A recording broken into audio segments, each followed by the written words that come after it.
Recibo en el estudio a Toño Martín del Campo, candidato a senador por el PAN. ¿Cómo estás, Toño? ¿Qué tal, Alberto? Alberto, ¿cómo estás? Muy buenos días, qué gusto saludarte. ¿Cómo andamos en economía y qué propuestas tienes para la economía mexicana? Claro que sí. Bueno, primero, igual yo creo que un reconocimiento al doctor Márquez, un médico muy prestigiado aquí en lo que es el estado de Aguascalientes y a nivel nacional. Y la verdad que en la pandemia, mi respeto, mi reconocimiento, siempre estuvo muy al pendiente, siempre ayudando a muchísimas personas. Creo que era uno de los guías que, en este caso, que teníamos. Qué lástima que tenemos un gobierno federal en el cual es insensible y, en este caso, quien llevó a cabo lo que fue la pandemia, López-Gatell, fue un desastre. Él comentó que si había más de 60,000 muertos, entonces sí iba a ser una catástrofe. Pues no fueron 60,000, fueron más de 800,000 muertos quienes perdimos a un amigo, a un familiar, a un vecino. Entonces, bueno, casi pues los muertos parte de la Revolución Mexicana. Así se habla de es. 1 millón de muertos en esa época. Pero la otra, eso es supuestamente las cifras por COVID, pero hay y sabemos de varios casos en donde no le pusieron muerte por COVID. O sea, realmente fueron un porcentaje mayor. Pero bueno, hay que dejar en este caso en las cifras oficiales por parte de la Secretaría de Salud. Y bueno, pues sabemos que fue un desastre en el ámbito de salud este gobierno, que afortunadamente ya se va. Y por el otro lado, bueno, pues también igual en el tema económico. Y en el tema económico, en lo general, se pudiese decir en la tabla general que fue lo único que hizo regularmente bien. Porque bueno, pues igual tenemos un peso fortalecido, ahí están lo que son las reservas, lo que sí se nos hace medio raro pues es las reservas internacionales que llegan, pero bueno, pues ahí en eso remesas, aunque bueno, pues también igual hay un trasfondo. Sí. Y que ya después platicaremos dinero, exactamente, el lavado del dinero del narco, que se comenta en base a los especialistas, que por eso creó el Banco del Bienestar para poder precisamente triangular y poder meter ese de dinero. Y ahorita lo que estábamos comentando antes del aire, pues claras señales de cómo a veces el gobierno actual, bueno, pues simple y sencillamente en materia de seguridad ha bajado las manos, no ha actuado y ya sabemos en este caso por qué. Pero bueno, hablando en materia económica, a ver, ellos nos comentaron y han dicho que tuvieron un ahorro de 2 billones, en este caso 2 millones de pesos, en la famosa austeridad republicana, que en eso nadie nos opusimos. Dijimos, ok, adelante, está bien. ¿A quién no por supuesto. ¿A quién le molesta el ahorro? ¿Verdad? Tan era así que nosotros, por ejemplo, en el Senado hubo una reducción muy importante en el presupuesto de la Cámara de Senadores. Dijimos, claro que sí, adelante, hay que ser solidarios y hay que entrarle precisamente a esto. Pero, pues lo ilógico y lo contradictorio es de que, pues, ¿qué crees? Pues sí, hubo supuestamente un ahorro de casi 2 billones de pesos, 2 millones de millones, pero por ejemplo, en el año 2024 pidieron una deuda y cada año han estado pidiendo deuda y muy calladito. Exactamente, pero ahí va, fíjate, en este año es de 1,737 mil millones de pesos. En este gobierno federal ha incrementado la deuda pública en un 251%. ¿Qué significa? Significa que ha duplicado la deuda pública de la cual los anteriores gobiernos que de él mucho se queja, bueno, pues cuadruplicado. Casi, así es. Entonces, pues imagínense, y supuestamente porque ya no hay ahora ni corrupción ni nada, pero entonces pues ¿por qué están pidiendo más deuda? Hoy cada vez los mexicanos estamos debiendo en este caso más. Ahí está la deuda per cápita. Exactamente, ahora si lo traducimos estos en pesos y centavos, vemos que por ejemplo con Felipe Calderón cada mexicano debíamos aproximadamente 87,000 pesos y con Peña Nieto 112,000 pesos. Pues ahora con AMLO 126,800 pesos. ¿Qué significa esto? Que cada día nos están endeudando más. Entonces quiere decir que es una mentira de que ellos hayan tenido una famosa austeridad, por un lado, y por el otro lado, también sabemos que no combatieron lo que es la corrupción. ¿Tenemos que cambiar de estrategia en el ámbito de seguridad, en el ámbito económico? Claro que sí. es urgente, es necesario. Y para esto, bueno, pues, ¿qué es lo que se propone? Ellos eliminaron algunos programas, uno de ellos en el del turismo. En el del turismo tenemos que tener una mayor fuerza. ¿Por qué? Porque México, afortunadamente, es uno de los lugares con mayor atracción turística. Y si tenemos esa atracción turística, por supuesto que vamos a tener más ingresos como mexicanos. Por lo tanto, ProTurismo, que lo quitaron en este gobierno federal, es volverlo a reactivar. El poder promover a México en el exterior. Poder promover a México precisamente en todas las partes del mundo y que vengan y que visiten nuestro país. Eso es por un lado. Por el otro, ese es en el ámbito de turismo.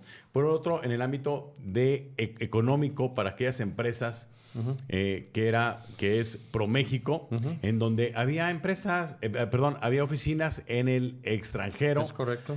Promoviendo precisamente a lo que es nuestro país, y que ellos eran tipo brokers, por así decirlos, en donde te contactaban cuáles eran las empresas que podían venir a nuestro país y, por supuesto, a nuestro estado. O iban aquí, me consta, así es, en una gira que hicimos a Japón, donde estaba la oficina de ProMéxico, pegado o junto a la Embajada de México en Tokio, y allí varios empresarios de Aguascalientes acudían para colocar sus productos en el mercado japonés, que es multimillonario, o sea, en cuanto a número de consumidores y en cuanto a dinero. Así es. Entonces, a ver, eran oficinas que estratégicamente estaban bien ubicadas y que por eso había esa, pues en este caso, inversión. Y lo quitó este gobierno ProMéxico, en la cual, bueno, pues sencillamente no le está apostando a que nosotros tengamos que tener esa apertura en lo que es el mercado internacional. Entonces, eso facilitaba muchísimo a los gobiernos de los estados. ¿Para qué? Para poder atraer, en este caso, inversión. Y al final de cuentas, es un ganar-ganar. ¿Por qué? Porque, por supuesto, gana el ciudadano, gana el gobierno como tal, porque va a tener más ingresos, va a tener mayor recaudación en lo que son los impuestos, y por el otro lado, bueno, pues vamos a tener una mejor economía. Entonces, tengo unos mensajitos, si claro, me permites. Sí. Y Jesús Cardona, invitado de lujo, el senador de la gente. Oscar Gutiérrez, saludos. Toño Martín del Campo cuenta con nosotros. José Yescas, Aguascalientes necesita un senador de primera. Gabriela Monsiváis, excelentes propuestas, mucho trabajo por hacer. Vamos con Xóchitl y Toño, felicidades por su programa. Gracias. Marisela Juárez, Angélica Vargas. ¿Qué hará desde el Senado para que los impuestos no sigan creciendo? Dice Angélica. Ok, fíjate que hay una propuesta muy buena, muy interesante por parte de nuestra candidata Xóchitl Gálvez, y por supuesto que la propusimos cuando ingresamos en el 2018, cosa que Morena no la votó en contra. Y bueno, ¿cuál es la propuesta? ¿No la votó o sí la votó en contra? La votó en contra. ¿Y es? Y es aquellas personas que ganen menos de 15,000 pesos, en este caso el impuesto sobre la renta, los impuestos que pagamos, en este caso personas que estamos en nómina, todas aquellas personas asalariadas, como luego se dice, bueno, pues ese impuesto va a ser tasa cero. Eso es muy importante. Fíjate, esa propuesta que traen ustedes, ¿desde qué año? Desde el 2018. Bueno, y ahora la retomó Xóchitl en su campaña presidencial. Así es. Qué casualidad, ayer el presidente publicó una igual, donde a los que ganan más de 6-8 mil pesos les reduce el impuesto sobre la renta. Qué casualidad. Claro, y ustedes que hablan de 15,000 o de menos, 15,000. Y no de reducir, sino de eliminar el Así es, pago del tasa ISR, cero, no es eliminar, cero. pero es tasa cero. Entonces, exactamente. ¿es casualidad eso? Bueno, sabemos que al día de hoy, afortunadamente, Beto, te puedo decir que vamos muy bien. Nuestra candidata Xóchitl Gálvez ha tenido un crecimiento muy importante, ahí lo dicen todas las encuestas, y la candidata del oficialismo, pues cada día en este caso está bajando. Entonces, de hecho, ya en una encuesta, que ha sido una de las encuestas que ha acercado más a los procesos electorales en los últimos procesos, como en el Estado de México, en donde a Delfina Gómez la daba con una diferencia de más de 25 puntos, y al final de cuentas se cerró en 8 puntos. Esta encuestadora comentó y dijo, a ver, se va a cerrar en tantos puntos. Obviamente todo el mundo le tiró muchísimo, diciendo que era a lo mejor pro-panís y todo eso, y el resultado tuvo una diferencia de menos de 1 punto. El resultado que esa encuestadora dijo con el resultado electoral. Esta encuestadora al día de hoy ya nos da un empate técnico. De hecho, arriba ya Xóchitl Gálvez, porque ya hubo un cruce. Y yo lo comenté. Es más, creo que lo comenté aquí precisamente en tu programa. Así es. Dije, hay que esperarnos. Mi objetivo era en el primer debate ya tener el empate técnico. No fue así, fue la realidad. Pero en el segundo debate se vio muy bien Xóchitl Gálvez, la Xóchitl que todo el mundo conocemos y que muy bien, muy desenvuelta y todo eso. Y hoy a la gente eso le está gustando. ¿Qué es lo que pasa? Bueno, pues nos vamos a ir a un tercer debate, que ya es la última etapa de lo que es la campaña. Vamos a ir al cierre. Lo que sí yo te puedo decir, que al día de hoy siento un buen ánimo, siento a la gente muy involucrada, muy enganchada en lo que es las campañas. ¿Por qué? Porque ya sabemos que en este caso hay dos proyectos. Un proyecto es un gobierno autoritario, en donde ellos quieren pues llevarnos a ese tenor, en donde tengan el control del poder legislativo, del poder judicial, inclusive ya ves que propusieron que ahora los jueces y los magistrados sean a través del voto popular, en pocas palabras, que sean jueces a modo, ¿para qué? Para poder manipular. Y por el otro lado, bueno, pues nosotros en donde queremos realmente esa paz, esa tranquilidad, esa oportunidad, y en donde nosotros sí queremos unir a todos los mexicanos, porque el otro proyecto lo que ha hecho es dividir inclusive hasta familias. ¿Por qué? Porque nos pone en este caso a pelear. Hoy yo lo que les digo a los mexicanos es de que veamos primero por el país, más allá de los colores partidistas. Hoy en esta elección es clave y es importante. Es más, yo diría de los procesos electorales más importantes en la vida moderna de lo que es nuestro país.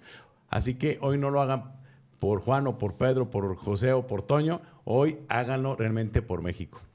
Muchas gracias y bienvenido, Toño Martín del Campo, candidato a senador. Al contrario, Beto. Por Aguascalientes. Gracias, bienvenido. Muy buenos días.